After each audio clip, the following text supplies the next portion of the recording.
எல்லாருக்கும் எல்லா படமும் வராது. நம்ம கற்றது கையளவு தான். கல்லாதது கடல் அளவு. ப்ரொஃபஷனல் காலேஜஸ் போகிறதுக்கு உங்களுக்கு காம்படிட்டிவ் வேர்ல்டில் மார்க்ஸ் வந்து டிசைட் பண்ணும். ஆனால் ஒரு வெற்றிகரமான ஒரு மனிதனை உண்டாக்குகிறது நிச்சயமாக தீர்மானிப்பது மதிப்பெண்கள் அல்ல. வருஷம் முழுசும் நீங்கள் படித்தது பெருசு இல்லை, இந்த 3 மணி நேரத்தை நீங்கள் எப்படி யூஸ் பண்ணுறீங்கன்றது தான் முக்கியம். எப்பயுமே அந்த எக்ஸாம் முடிஞ்சால் அது அதோடு விட்டுறணும். You cannot do any thing. கூட இருக்கிற ஃப்ரெண்ட்ஸ் கிட்ட வந்து அவங்க நீ இதை படிச்சிட்டியா, அதை நான் படிச்சிட்டேன் அப்படிலாம் பேசவே கூடாது. ஹாப்பியாக போகணும். அப்போ அடுத்து என்ன பண்ண போகிற அப்படி தான் கேட்பாங்க. அந்த மாதிரி கேட்க வேண்டிய அவசியம் இல்லை. 10th ஒரு வகுப்பு, அவ்வளோதான்.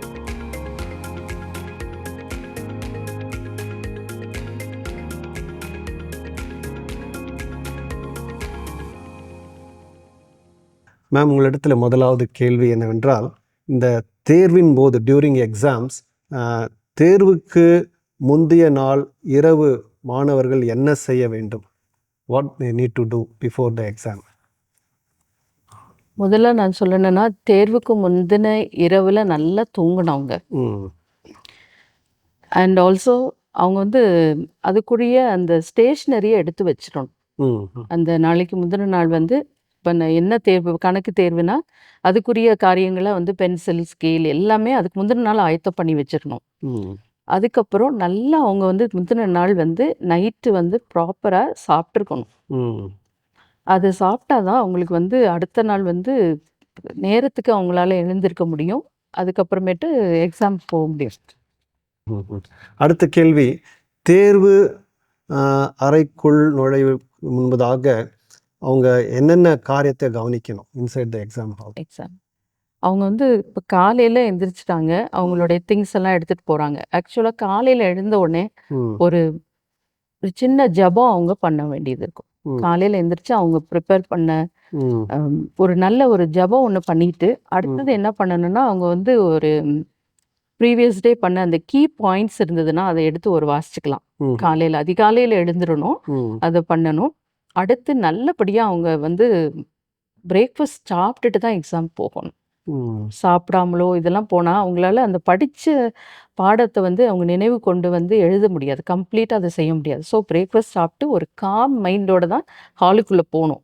ஹாலுக்குள்ளே போகும்போது கூட இருக்கிற ஃப்ரெண்ட்ஸ் கிட்ட வந்து அவங்க நீ இதை படிச்சிட்டியா, அதை நான் படிச்சிட்டேன் அப்படிலாம் பேசவே கூடாது. ஹாப்பியாக போகணும் ஹாலுக்குள்ளே. அநேகர் என்ன சொல்கிறாங்கன்னா, மாணவர்கள் இந்த 3 மணி நேரம் எக்ஸாம் எழுத கொடுக்குறாங்க டைமு, அது டைம் பத்த மாட்டேங்குதுன்னு சொல்கிறாங்க. ஸோ அந்த ஸ்டூடெண்ட்ஸ் எப்படி டைமை மேனேஜ் பண்ணணும், எப்படி அவங்க நேரத்தை நிர்வகிக்க வேண்டும், அதை குறித்து சொல்லுங்களேன். அது வந்து ஒரு மிகவும் முக்கியமான கேள்வி. நான் இப்போ கூட அந்த பிள்ளைகளுக்கு வந்து ப்ரேயர் பண்ணி அனுப்பிச்சிட்டு வந்தேன் இன்றைக்கி அவங்களுக்குள்ள காமர்ஸ் எக்ஸாமுக்கு. நான் அவங்கள்ட்ட சொன்னது, இந்த 3 மணி நேரத்தை நீங்கள் எப்படி யூட்டிலைஸ் பண்ணுறீங்களோ, இந்த வருஷம் முழுசும் நீங்கள் படித்தது பெருசு இல்லை, இந்த 3 மணி நேரத்தை நீங்கள் எப்படி யூஸ் பண்ணுறீங்கன்றது தான் முக்கியம். அதாவது அதுக்கு முன்னாடி ஒரு 15 நிமிஷம் வந்து அவங்களுக்கு ரீடிங் டைம் கொடுப்பாங்க. கேள்வித்தாளை வந்து அவங்க வந்து வாசிக்கக்கூடிய அந்த டைம் இருக்கும். அந்த 15 நிமிஷம் வந்து அவங்க வந்து அதை கவனமாக வாசிக்கணும். அது அதாவது அவங்க நினைப்பாங்க சரி நம்ம எழுத ஆரம்பிக்கும் போது வாசிக்கலாம், அது பெரிய தப்பு. 15 நிமிஷம் நம்ம அதை என்னென்ன கொஸ்டின் வந்திருக்கு, இதில் நமக்கு எது கிளியராக தெரியுன்றதை டிக் பண்ணி ரெடி பண்ணி வச்சுக்கணும். அப்புறம் வந்து சப்போஸ் இப்போ ஒரு 3 செக்ஷன் இருக்குது, அந்த செக்ஷன் ஏ பி சின்னு இருந்ததுன்னா அவங்களே டைம் அலாட் பண்ணிக்கணும். 3 ஹவர்ஸில் நம்ம இதுக்கு எவ்வளோ டைம் கொடுக்க போகிறோம், 40 நிமிஷமா அப்படின்னு சொல்லிட்டு அவங்க அலாட் பண்ணிட்டு அதை முடிக்க போயிட்டே இருக்கணும். Okay okay. ஒருவேளை ஏதாவது ஒரு கேள்வி அவங்க மறந்துட்டா டெம்பரரியாக என்ன செய்யணும்? அவங்க வந்து மறந்துட்டாங்கன்னா கவலையே படக்கூடாது. என்னைய பொறுத்த மட்டும் அந்த ஒரு சின்ன ஒரு ஸ்பேஸ், இப்போ சப்போஸ் அது ஒரு 2 மார்க்குக்குள்ள ஒரு கேள்வி, 2 மதிப்பெண்களுக்கு அவங்க உட்காந்து அதை கவலைப்பட்டுக்கிட்டு ஒரு அரை மணி நேரம் வேஸ்ட் பண்ணுறதை விட்டுட்டு என்ன செய்யணும், அதுக்குள்ள ஒரு 4-5 லைனை விட்டுட்டு அடுத்த கேள்விக்கு அவங்க போயிடணும். ஓ, அது நல்லது. ஓகே. அதுக்கப்புறமா அந்த நீட்டாக ப்ரெசன்டேஷன் பண்ணுறது, அவங்க கையெழுத்து ஹேண்ட் ரைட்டிங் பற்றி கொஞ்சம் சொல்லுங்கள். அதாவது எக்ஸாம் ஹாலில் வந்து அவங்க உட்காந்து எழுத ஆரம்பிக்கும் போது சில ஸ்டூடெண்ட்ஸ் பார்த்தீங்கன்னா ஆரம்பத்தில் கேள்வியவே கிறுக்குவாங்க, அதை வந்து முதல்ல அடிச்சிருவாங்க. அந்த தப்பு பண்ணவே கூடாது. ஏன்னா இப்போ நாங்கள் கரெக்ஷன் போகும்போது எங்களுக்கு ஒரு கையில் ஒரு 300 பேப்பர் இருக்கும். ஒரு நாளைக்கு 30 பேப்பர் திருத்தணும்னு எங்களுக்கு டார்கெட் வச்சிருப்பாங்க. நம்ம இப்போ முதல் பேப்பர் எடுக்க போகும்போது ஒரு கிறுக்கி இருந்ததுன்னா, ஓகே இந்த சைல்டு வந்து இன்னும் தெளிவா படிக்கல. அது வந்து ஒரு ஹியூமன் நேச்சர். நம்ம வந்து அப்படிதான் நினைப்போம். ஸோ அதனால அவங்க வந்து பிரசன்டேஷன் ரொம்ப லெஜிபிளா இருக்கணும். கிளீனா இருக்கணும். கொஸ்டினை வந்து ரொம்ப சரியா தெரிவு செய்து எழுத வேண்டும் அவங்க. ஓகே. அடுத்தபடியாக இந்த போஸ்ட் எக்ஸாம் கைடன்ஸ் பற்றி நம்ம பார்க்கலாம். ம். தேர்வுக்கு பிந்தைய வழிகாட்டுகளை குறித்து கொஞ்சம் நம்ம பேசலாம். ஒவ்வொரு தேர்வுக்கு பிறகும் என்ன செய்யணும்னு சொல்லி, தேர்வு மண்டபத்திலிருந்து வெளியே வந்ததும் மாணவர்கள் பதில்களை பற்றி உடனடியாக விளக்கிய பேச வேண்டுமா, அதை பற்றி சொல்லிட்டு இருக்கணுமா? ஆக்சுவலா அதை தவிர்ப்பது மிகவும் நல்லது. Okay okay. ஏன்னா வெளியில வந்த உடனே மற்றவங்கள்ட்ட கேட்பாங்க, உனக்கு என்ன ஆன்சர்? இப்போ மேக்ஸ் சப்ஜெக்ட் பார்த்தீங்கன்னா, இதுக்கு என்ன ஆன்சர் அப்படின்னு கேட்பாங்க. இன்கேஸ் அந்த ஆன்சர் மற்றவங்களோட ஒத்து போகலை, தப்பான ஆன்சர் எழுதிட்டாங்கன்னா அது ரொம்ப அஃபெக்ட் பண்ணும் அடுத்த நாள் ப்ரிப்பரேஷனுக்கு. அதனால அவங்க அதை பற்றியே டிஸ்கஸ் பண்ணக்கூடாது. என்கிட்ட ஒரு மெயின் இது நான் சொல்லுவேன் அதான். ஓகே. நீங்கள் வந்து அதை டிஸ்கஸ் பண்ணாதீங்க. எக்ஸாம் முடிச்சுட்டா ஹாப்பியாக முடிச்சிட்டிங்களா, ஹாப்பியாக வீட்டுக்கு போங்க. உடனே பேரண்ட்ஸை நான் தான் சொல்லுவேன், உடனே கூட்டிகிட்டு போயிருங்க வீட்டுக்கு. ஆனால் நிறைய பேர் பார்க்கும்போது அங்கே இருந்து அவங்க பேசி டீச்சர்ஸை மீட் பண்ணுவாங்க. மேம் இதுக்கு என்ன ஆன்சர்? இப்போ என்கிட்டே வந்து கேட்பாங்க, மேம் இதுக்கு என்ன ஆன்சர்? நான் சொல்லுவேன், இப்போ இன்னைக்கு நான் இது பார்க்கல, நான் பார்த்துட்டு போகிறேன், நல்லா எழுதிப்பேன், வீட்டுக்கு போய் படிப்பா அப்படின்னு சொல்லி அனுப்பிச்சிடுவேன் நான். சரி சரி. ஒருவேளை அவங்க சரியாக அந்த சப்ஜெக்ட் எழுதலைன்னா அவங்க என்ன செய்ய வேண்டும்? ஒருவேளை அந்த சப்ஜெக்ட் சரியா எழுதலைன்னா அவங்க வந்து அதை பத்தி கவலைப்பட வேண்டாம். எப்படியுமே இப்போ ஒரு 5-6 சப்ஜெக்ட் இருந்தா, ஒரு சப்ஜெக்ட்ல மேபி மதிப்பெண் கம்மியா இருந்தா அதை வச்சு அவங்க கவலைப்படுறதுனால இன்னும் ஃபர்தரா அவங்களுக்களால பெர்ஃபார்ம் பண்ண முடியாது. அதனால வந்து எப்பயுமே அந்த எக்ஸாம் முடிஞ்சா அதோட விட்டுறணும். You cannot do anything. சரி சரி. அதனால பாஸ்ட் இஸ் பாஸ்ட், அவ்வளவுதான். ஓகே. அடுத்தபடியாக முந்தின தேர்வை அவங்க எப்படி ஃபோக்கஸ் பண்ணலாம்? How to focus on the next exam? இப்போ வந்து தேர்வுக்கு இடையில ஒரு 2 நாள் கேப் இருக்குன்னு வச்சுக்கோங்க. இப்போ இன்னைக்கு ஒரு பரீட்சை எழுதிட்டாங்க, இன்னும் ஒரு 2 நாள் கேப் இருக்கு அடுத்த எக்ஸாமுக்கு. அப்போ அந்த முதல் நாள் வந்து என்ன பண்ணணும்னா, அந்த இப்போ ஒரு 10 சாப்டர்ஸ் இருக்கு, 10 பாடங்கள் படிக்க வேண்டியது அந்த இதில் 10 சாப்டர்ஸ் இருந்துன்னா, அந்த ஃபர்ஸ்ட் டே வந்து அவங்க என்ன பண்ணணும், ஒரு அட்லீஸ்ட் ஒரு 7 சாப்டர்ஸை ரிவைஸ் பண்ணி வச்சிடணும்.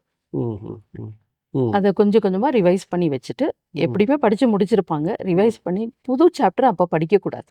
அந்த கேப்பில் வந்து இப்போ if you have left some topic அதை நீங்கள் தொடவே கூடாது. சரி சரி. அதை வந்து நீங்கள் படித்ததையே நல்லா படிச்சுட்டு அந்த 7 சாப்டர் படித்து அடுத்த நாள் அந்த 3 சாப்டர் காலையில் முடிச்சிடணும். கொஞ்சம் ஈஸியாக இருக்கும். Afternoon only revise again the same topic. அந்த 10 சாப்டரையும் மத்தியானத்துக்கு மேலே நீங்கள் உட்காந்து படிச்சுட்டு நைட்டு நல்லா தூங்கி எழுந்திரிச்சிட்டு அடுத்த நாள் போய் எழுதுங்க, நல்லா எழுதலாம்.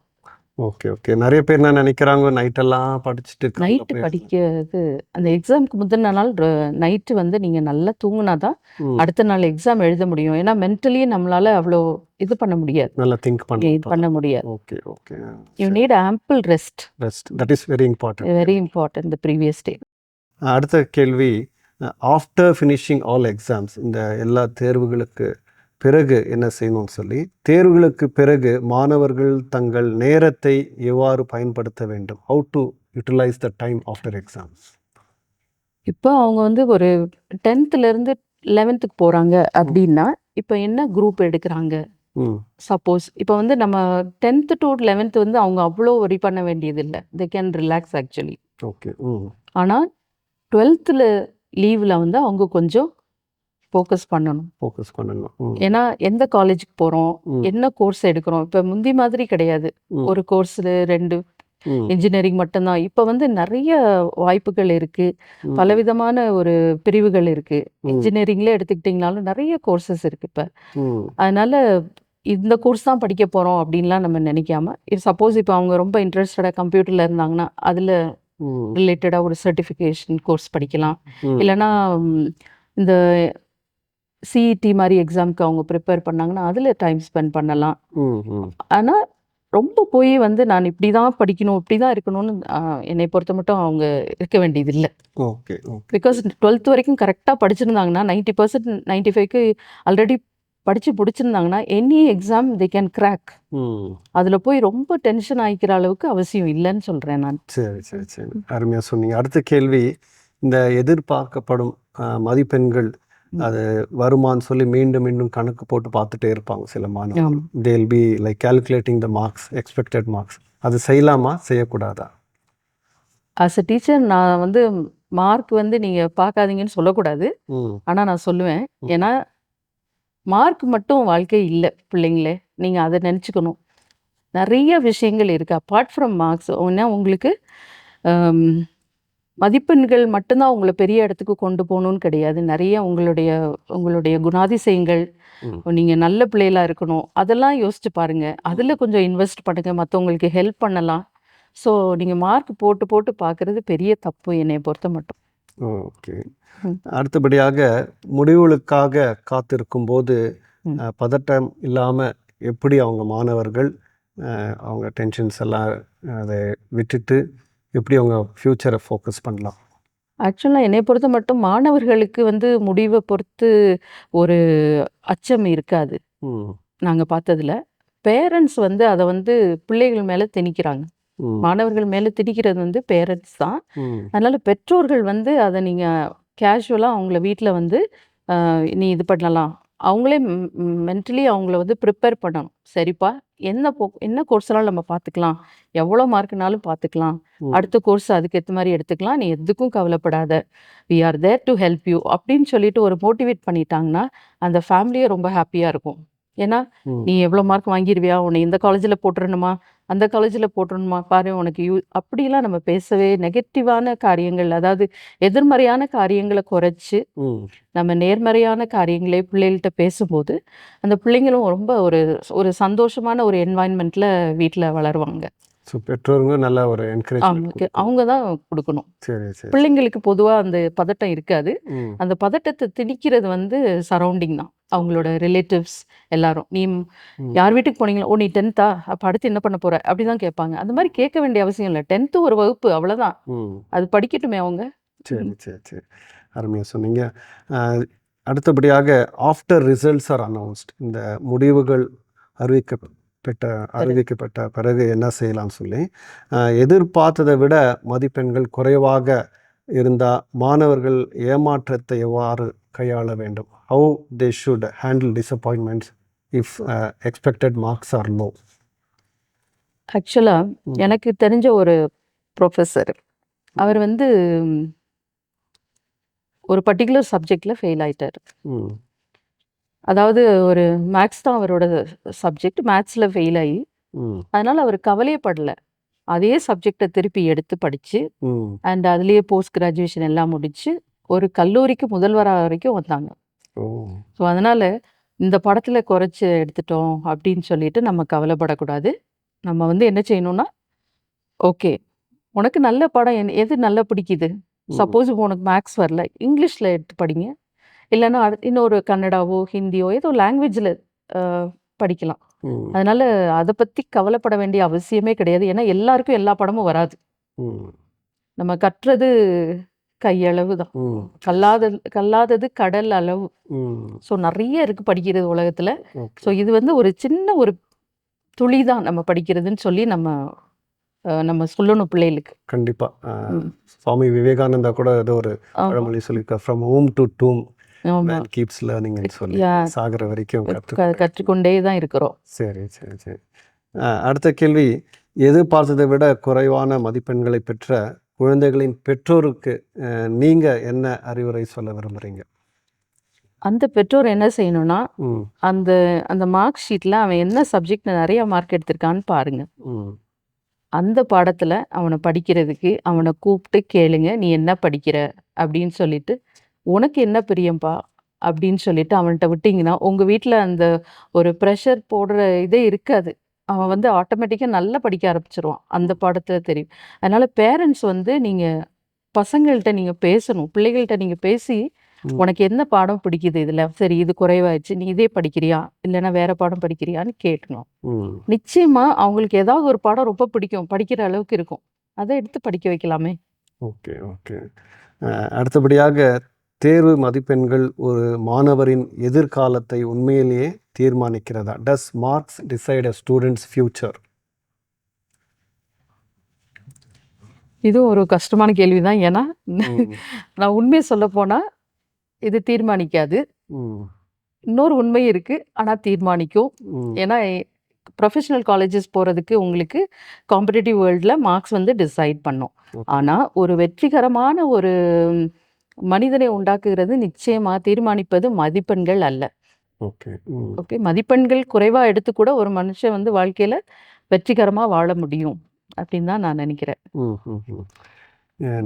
நம்ம நிகழ்ச்சியை பார்த்து கொண்டு இருக்கிற நேயர்களுக்கு கடைசியாக நீங்கள் என்ன அறிவுரை சொல்ல விரும்புகிறீங்க? மாணவர்களுக்கும் உங்கள் பெற்றோருக்கும் என்ன சொல்ல விரும்புகிறீங்க? மாணவர்களுக்கும் அவங்களுடைய பெற்றோர்களுக்கும் நான் சொல்ல விரும்புகிற ஒரே காரியம் என்னன்னா, தேர்வு இதெல்லாம் வாழ்க்கையில் ஒரு அங்கம், அவ்வளோதான். மதிப்பெண்களோ இது எல்லாமே உங்கள் பிள்ளைகளுக்கான ஒரு எதிர்காலத்தை கடவுள் வந்து நியமித்து வச்சிருக்கிறாரு. அதன்படி தான் கண்டிப்பாக ஆண்டவர் அதுபடியாக நடத்துவார். அதனால் நீங்கள் வந்து பிள்ளைகளுக்குரிய காரியத்தில் நீங்கள் ரொம்ப ஒரு அவங்கள ஃபோர்ஸ் பண்ணாமல் அவங்கள அன்பாக அரவணைச்சு கொண்டு போனீங்கன்னா அதுவே அவங்களுடைய வாழ்க்கையில் அவங்கள ஒரு வெற்றிகரமான ஒரு மனிதனாக ஆக்கும். திருமதி ஏஞ்சலின் பீட்டர் அவர்களுக்கு நன்றியினை தெரிவித்துக் கொள்கிறேன்.